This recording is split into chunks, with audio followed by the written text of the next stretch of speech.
I'm Felicia. And I'm Ian. And we are the Paranormal Lovers.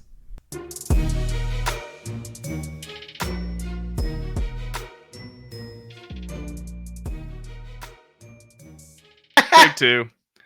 Hello, paranormal dudes, dudettes, and dudays. Welcome back to another episode of the Paranormal Lovers. Hey guys. Hey guys. Thanks for joining us back here for another episode. Oh, sorry. Frog in her throat. Episode 70. No, it was cheer wine in my throat. Gotcha. And if y'all ain't from the South, I'm sorry about it. I'm sorry about it. If you don't have cheer wine where you live, I'm so sorry. Yeah. I would cry. For Some sure. places have like this stuff called like Big Red, and it's just, I've tried it. I don't like it too much. Like the Faygo version? Yeah. All right. Whoop, whoop. Little business real quick. Whoop, whoop. We have a sale going on over at theparanormallovers.threadless.com for 20% off site-wide with code SPRING20. That is 20% off site-wide with code SPRING20 until May 10th. So go over there and get you guys some merch. Yeah. Helps us out a whole lot. It does help us out a lot. What did you love about this week, babe? This week, I love these Mike Tyson vapes. Hey, Mike Tyson, you did good. This is not an ad. This is not a promo. He's big into his disposables. So yeah, I've been vaping for like, how long do you think? We've Probably been together 20 for years. 10 years. So whenever you started vaping before we got together. It's been almost 20 years now. And I'm so glad that I do not smoke tobacco cigarettes anymore. Yeah. That's all I'm going to say about it. But yeah, these Mike Tyson disposables, they got a chewy tip on them. Oh, man. He so loves good. a chewy tip. Gee, I wonder where Patty gets her chewing from her damn straw bottles and shit. That's why all her cups are chewed up. I gotcha. Right? What did you love about this week, baby? Let's see. Did we do that this week?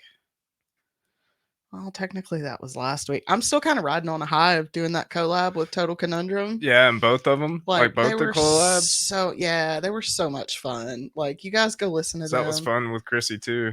Like yeah. Last couple of weeks we did collaborations, and it was amazing. Like it's been fun doing these. So anybody else want to hop on here with us? Yep, we're open for guests now. Anybody. So. And honestly, like I don't work. I pick Patty up 2 days a week. Her grandma and her daddy get her the other days. So if you record during the day and Ian's at work, I'll come on your show. I don't give a shit. Or I can do an episode with you if you want to do that. You know, we'll do like a special. There's a fucking gnat. Great. We got a light. Now I can see the gnat. All right.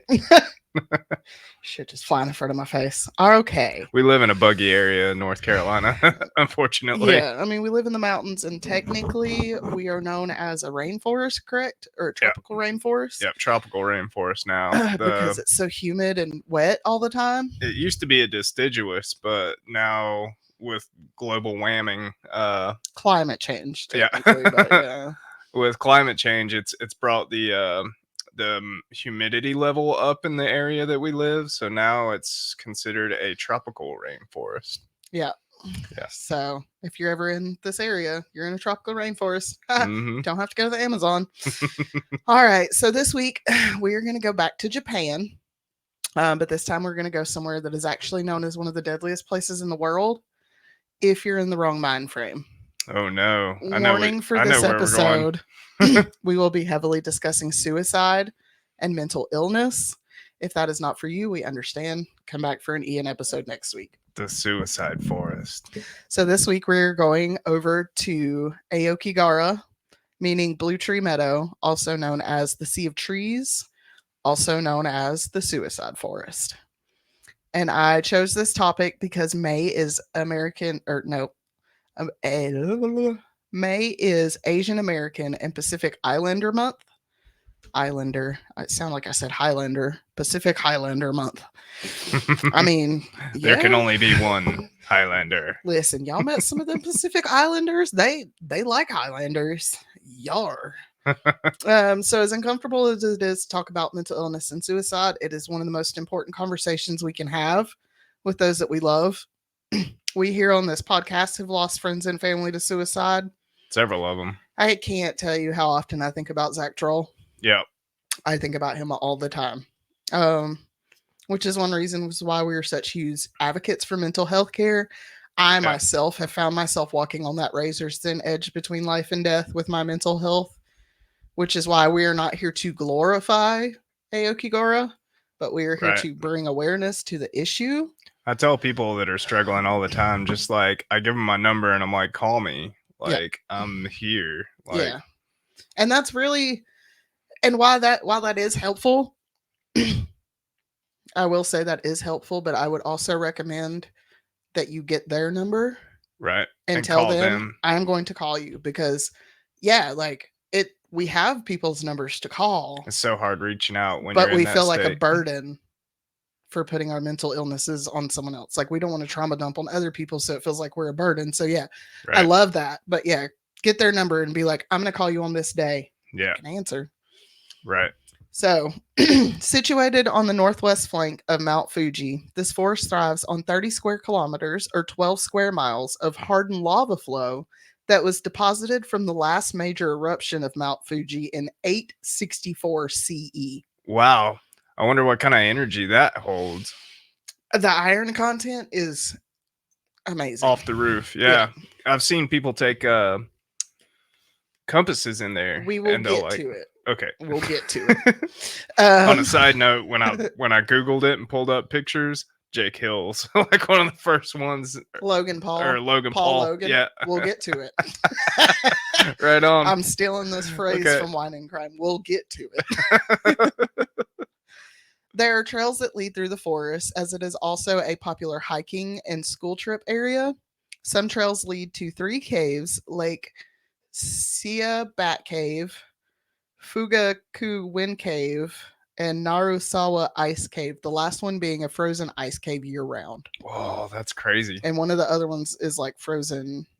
I think two of them might be frozen year round, Hmm. but I know for a fact that two of them have ice in them in the winter. Wow. One is frozen year round.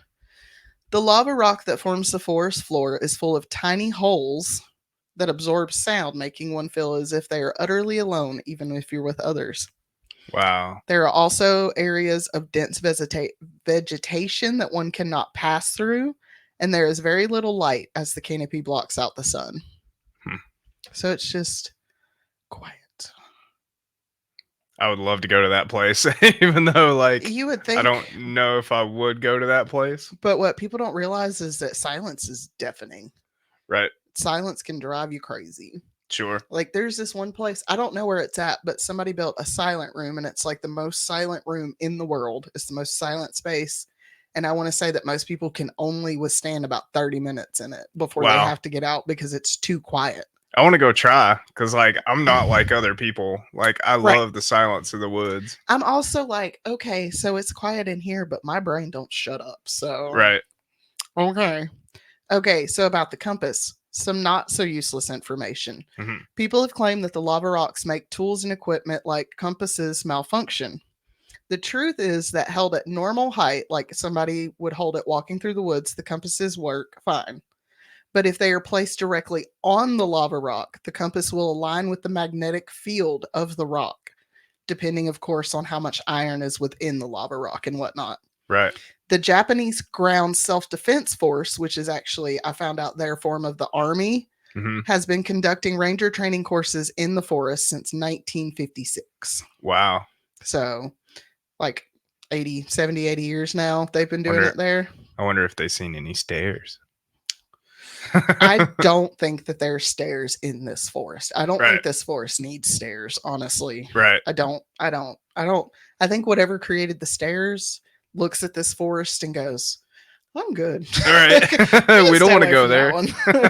Because it's, although there is wildlife in the forest, there are Asian black bears, bats, deer, wild boar, and birds, including willow tits, great spotted woodpeckers, and the oriental turtle dove. Nice. There are also dozens of varieties of bugs, trees, and plants that can be found throughout the forest. Hmm. This forest has a long reputation for being home to Yori, or Ghost of the Dead. Although scholars have argued against this particular theory, the most well known lore about the Ghost of the Dead is that back in the day when Japan was at war and times were hard, Families would take an elder, usually the oldest woman of the family, and leave them on Mount Fuji to die. Oh, Kodokushi. It is thought that the souls of those elders walk through the forest today, sending people to commit suicide. Wow. Yeah, which is like the scholars have kind of thought that they don't think that that particular practice got to Japan. It was more, I think, Thailand. Don't hold me into that. You can Google it, obviously. Hmm. There were countries in which, when times were hard, they would do that. They would send elder people out to die, Yeah, it's called Kodokushi. which is sad. But It's a what's that rapper dude I like which one? Mark Redlet? no Young Gravy? no. Oh, no. We could sit here all day doing this. Dang it, it's like right on the tip of my tongue. So, well, let's. Aesop Rock. Gotcha. Aesop did a song called Kodokushi. It was in the 60s that the forest became more widely known as the suicide forest. It has been such a problem that there are signs at the entrances to the forest pleading for people to think about their families and loved ones, as well as giving them information to contact someone to help them. Unfortunately, this has not stopped people from going into the forest to end their lives. In 2003, they reached their highest number of bodies, with over 100 bodies being discovered in the forest that year. Wow. In 2010, the police reported 54 completed suicides out of over 200 attempts. It is now thought that the spirits that roam the forest are those who have went in there to take their own lives. Right. Aokigahara has more completed suicides than any other location in the world other than the Golden Gate Bridge. Huh. That's wild. Not really, if you think about it. People jumping off the bridge. Yeah. Right. I think I knew that fact many, many years ago. It's a sad fact when you think about it, because growing up, we used to watch Full House, and it's like in the opening clips. Mm-hmm. And then, like, you get older and you learn that people, like, hundreds of people jump off of that bridge to die. You're like, oh shit. Wow. Now, not all of the bodies have been found in the forest. While hanging is a common form of death here, so is drug overdose. For those who die on the forest floor, or maybe who, unfortunately, whose bodies maybe fall in the floor, there is the possibility that an animal may come across their body and drag it away to their den. There's also been known that the forest herself will consume you, burying you under new growth, fallen trees. And so, yeah, people have found like bones Yeah. of people that have went in there to die and have just been consumed by the forest. Right. Sorry about my throat, y'all. That's cheer wine. Visitors are encouraged to stay on the trails, not just for safety, but because of what they may find left behind. Quote, scattered personal belongings, moss-covered shoes, photographs, briefcases, notes, and ripped clothing have all been discovered strewn across the forest floor, end quote. The other part that we get into, Logan Paul It's found funny. himself. I mentioned the Mike Tyson thing, like Yep. right at the beginning. Yeah. Oh, Now yeah. now we're they talking did about the fight. Logan Paul. That's right. Logan Paul found himself in the middle of controversy after he and his team went into the forest to film a video. While in the forest, they came across a dead body. While they did call law enforcement, they also decided to keep filming, catching close-up shots of the body and the face, all while laughing in the background. Oh, that's horrible. Mm-hmm. Once he How released the disrespectful. video, he got immediate backlash for the disrespectful way he was acting. I'm sure. And he did take down the video and apologize, but he also tried to repeatedly defend himself by saying that he was trying to bring awareness to the to suicide awareness. Right. Which, like, yeah, but you were kind of being a dick. Doing it in the wrong way. Like, I appreciate it, but not like that, sir. Right. Now, y'all, I am giving you facts here, so don't come at me about racism, okay? These are facts. We don't have to like all of our facts. Suicide is a problem in Japan. In many East Asian cultures, it is frowned upon to talk about your feelings. It can be seen as weak or dishonorable, while in history, suicide has been seen in many instances as honorable. And we'll get to it. I know what you're thinking. We'll get to it. And before anyone comes at me, again, it's a stereotype. We may not like it, but it's true. It may be getting better. I know that people are really trying to push for people to get therapy and stuff in these countries that for a very long time have just been like, we don't talk about it, everything's fine. Like, Right. you can't let anybody think anything's wrong within the family.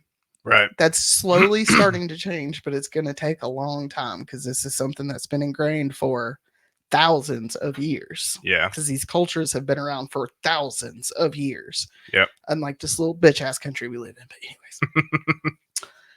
anyways, it may be getting better, but historically it just isn't done. According to the OECD, which I'm not gonna even go with what that is. Japan is number 7 out of 38 countries in terms of suicide. Right. The number of suicides usually increases even a little around March, which is the end of the fiscal year in Japan. Right. Now think about this. Feudal piety. I'm sorry, y'all. I can't. Feudal piety.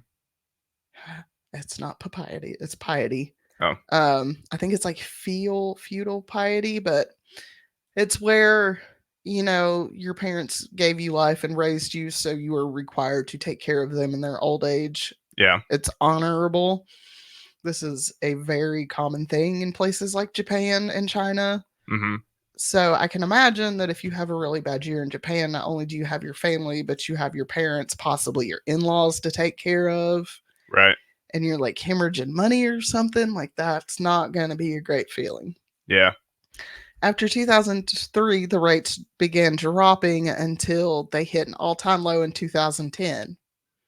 And then what came in 2020? COVID. Suicide rates rose 16% between July and October of 2020.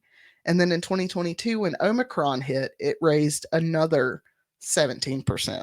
Wow. Historically, there is honor tied to suicide in Japan.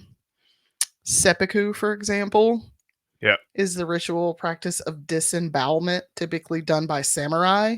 Yeah. It was mainly done as a way to avoid dishonor to your name. So, like, if you were possibly going to get captured, yeah, if you were going to be killed by the enemy, you would take your own life because it would be dishonorable to be captured and like tortured or to have someone else kill you. Yeah. And then you would die in battle. So that seemed like honorable or something. Yeah. And so by extension, not only would it bring honor to your name, but your family's name as well, because your name is tied to your family forever. Yeah. During World War II, Japan employed the bonsai charge, which is where it was often a last-ditch attempt to overwhelm the enemy by sending in a large group of foot soldiers to hit them hard and fast. They knew many of them would be killed, but again, it would bring honor to their family. Poor Mr. Miyagi. Poor Mr. Miyagi. Yeah. He was always screaming bonsai. Like he'd get drunk and scream bonsai. Oh, Jesus. Yeah. It's been a long time since I've seen that movie. Now you know why. Now I know why. Poor Mr. Miyagi, Jesus. Yeah. I guess a bunch of his friends died probably in the war. Well, I wouldn't be surprised. Near the end of the war, we got what we refer to as kamikaze pilots. Yep. You know, the birds that like to fly right at your car as you're driving down the road? That's what my mom used to call kamikaze birds. She'd be like, look at this kamikaze bird trying to kill themselves on my car. It's funny. It is funny. But it's literally what it was. Yeah. Take that bird, make it a Japanese man in a plane loaded with ammo and explosives, and you aim it at an enemy warship. Right. Only about 19% of all attacks were actually successful. Right. 19%. That is some shitty. Like, that's shitty. That's some shitty percentage right there. I remember old clips of that war, and like they'd show planes flying into like the bridge of a battleship. Mm-hmm. Yeah. But over 3,800 pilots, 3,800 pilots died. Wow. Doing kamikaze attacks in World War II. I hate Like, war. right, right. I'm like, okay, that's almost 4,000 people that they brainwashed Yeah, into believing just it is fly into them. honorable to fly this plane into this ship and die. Yeah, Like, yeah, it is estimated that 70% of Jewish suicides in Japan are men, and it is the leading cause of death in men between 20 and 44 and women between 15 and 29. wow, Like, that's young. it is. That's real fucking young. As of 2020, health issues, both mental and physical, was the number one reason for suicides, and 59% of victims were not employed, meaning homemakers, retired folks, people not working, and people not looking for work. I would be considered not employed, technically, Right. even though I'm a podcast producer. Yes, you are. I mean, I don't get paid for it, so we're just going to say I'm not employed. I mean, it's still a job. I wish people who were not employed could get paid. Like, I Yeah. think they might in other countries. Homemakers and retired folks still get money from the government. Yeah. Somebody's got to do it, you know? Yeah, for sure. For those who work, I mean, I wouldn't be able to go to work without like somebody taking care of my kid. Right. Especially working 4 12-hour shifts every week. Yep. For those who do work, there is a lot of pressure in the workforce. You can easily be replaced, so you have to work harder and longer to make sure you keep your job. Being fatigued from workload, excuse me, I feel that. or depressed because of your job led to 47% of suicides in 2008. I feel both of those. Same. But For elderly people, being forced into retirement can leave a void that is hard to fill. And this made me think of Nana, although she didn't kill herself, thankfully. they were trying to force her to retire. They forced her to Yeah. retire, and she died 2 weeks later from a blood clot. Yep. And that's exactly, I still to this day remember that conversation where she said, I don't want to quit working because I know if I do, I'll go home and sit down and die. Yep. And then sure as shit, That's exactly what happened. that's exactly what fucking happened. Yeah. Oh, when I found out, I was like, she called it. Yeah. She called it. It's kind of a love-hate thing with me because Yeah. like she loved Lowe's. Mm, Like she really did. And she loved being there. we do spend a lot of money at Lowe's. We like Lowe's. We went there today. Yeah. You know? But they're kind of shitty the way they did her, kind of like KFC was with my mom. Yeah, I mean they're a corporation. Yeah, most all corporations don't care about their employees.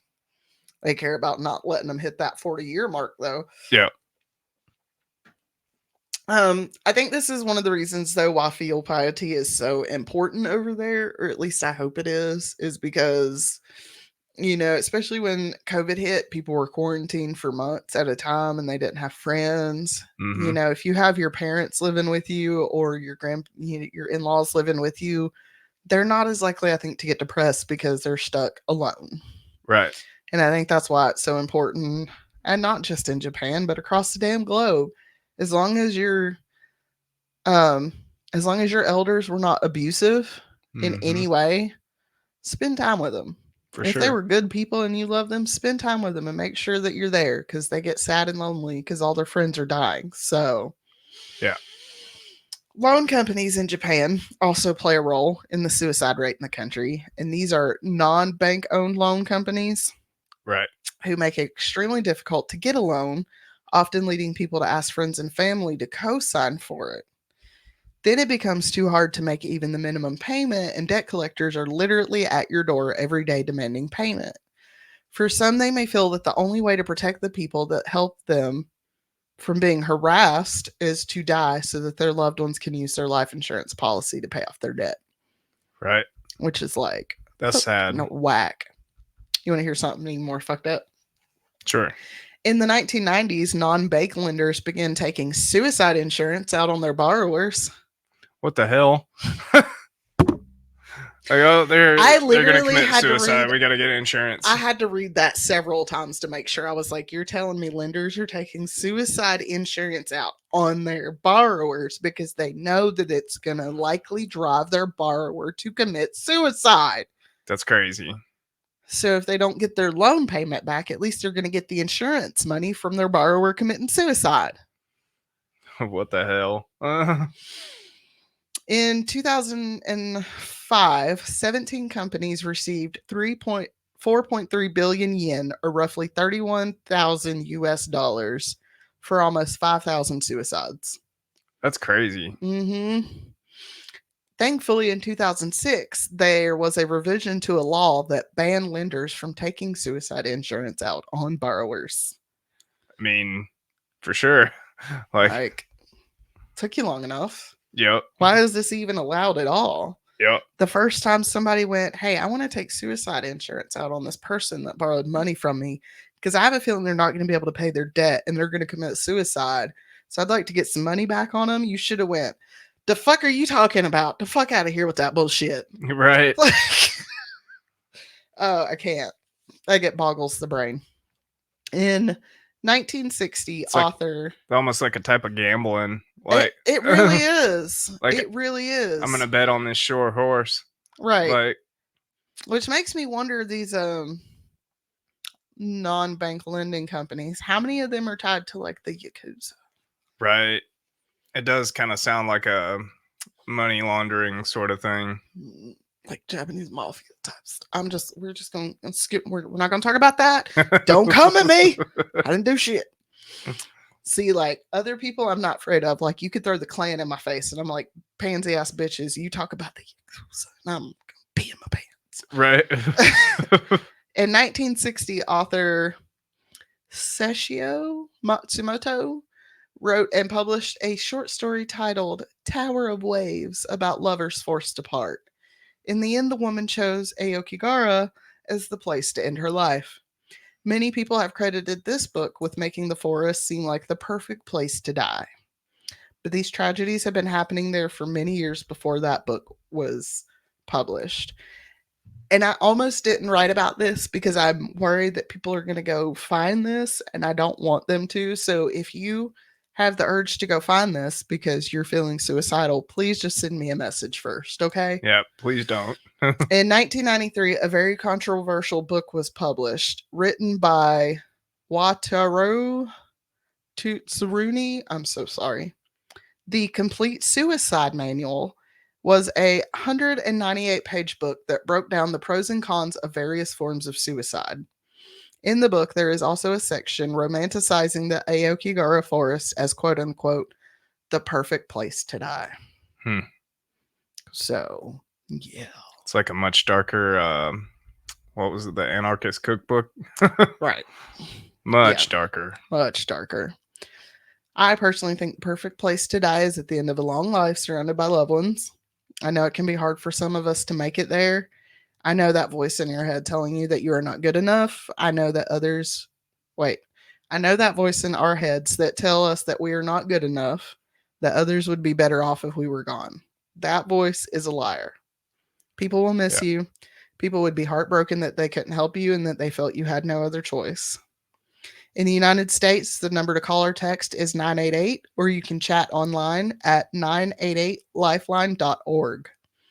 If you are in Tokyo, you can call 03-5286-9090, and in Osaka, you can call 06-4395-4343.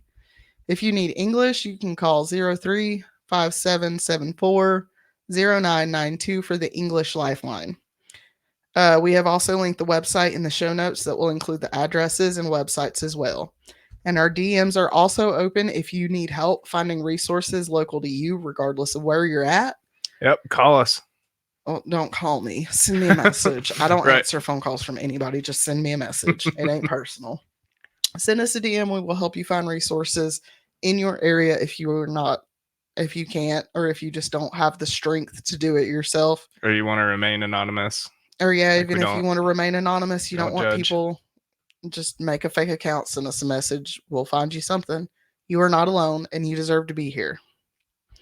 So that is Aokigahara Forest and suicide issues in Japan. Spooky place. I've heard stories about that place. I've heard stories too. It just makes me shadow really sad. people and stuff. Mm-hmm. They got shadow people. They got like orbs.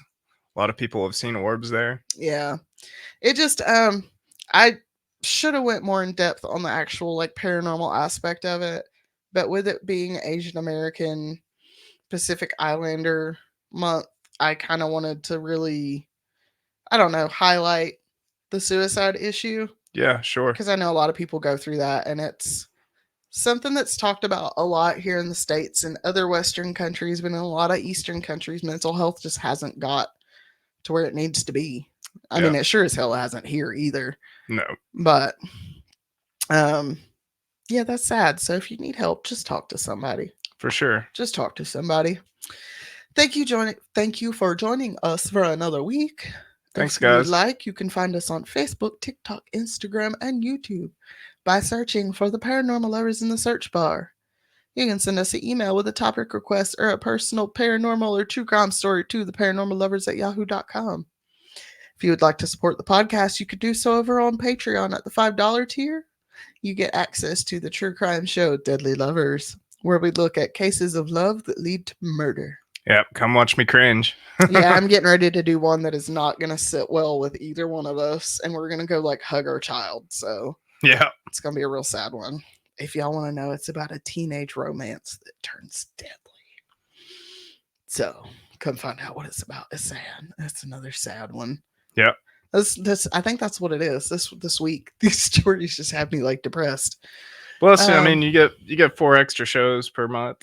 Yeah, you get 4 extra You shows. get to watch you it get early. early access to this as well. We release it like the same day we record it. So Yep. And again, we have a sale going on until May 10th over at theparanormallovers.threadless.com for 20% off site wide with code SPRING20 Spring 20. SPRING20. All right, guys. We love you. Thank you for joining us, and we will see you guys next week. Love you guys. Bye. Bye.